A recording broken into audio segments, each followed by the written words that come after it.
मटकापुर गांव में एक चुड़ैल रहती थी।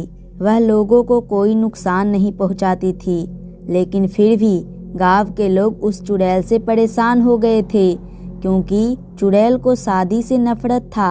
अगर गांव में किसी की शादी होती तो वह वहां जाकर सब कुछ खराब कर देती थी और दूल्हा दुल्हन को अपनी जादुई शक्ति से 1-2 महीने के लिए पागल कर देती थी। गांव वाले उस चुड़ैल से बहुत परेशान थे। उसी गांव में एक रमेश नाम का युवक रहता था।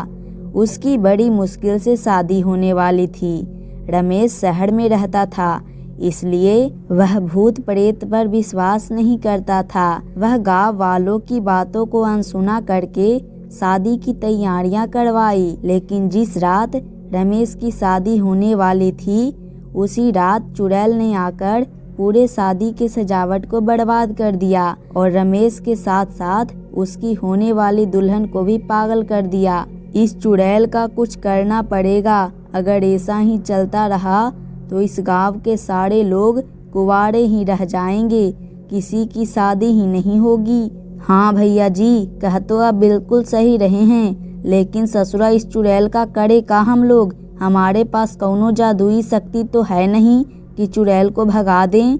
अगर चुड़ैल को भगाना है तो सबसे पहले हमें ये पता करे के पड़ी कि चुड़ैल के इच्छा का बा। ई चुड़ैल नाक में दम कर देले बा। हम लोग कल ही जाके ई चुड़ैल के इच्छा पूछ ले हम। अगले दिन गांव वाले पंडित जी के साथ चुड़ैल के पास गए। चुड़ैल ने गांव वालों को देखकर कहा, क्यों गांव वाले मेरे पास क्यों आए हो? अगर अपनी जान प्यारी है तो चले जा यहाँ से। हम लोगों को तुमसे एक सवाल पूछना है।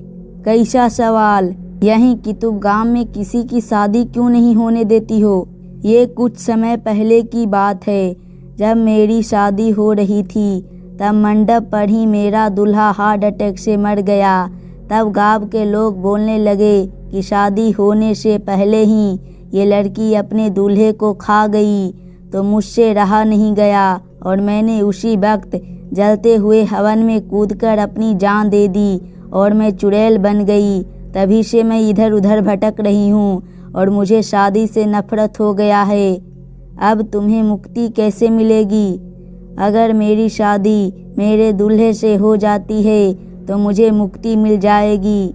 गांव के पंडित जी अपने तंत्र मंत्र से चुड़ैल के दूल्हे को अपने पास बुलाते हैं और उन दोनों की उसी वक्त शादी करा देते हैं और मटकापुर गांव चुड़ैल से मुक्त हो जाता है और रमेश भी ठीक हो जाता है। फिर उस गांव में सबकी शादी फिर से शुरू हो जाती है और पूरा गांव डोंकी टीवी चैनल को सब्सक्राइब करता है।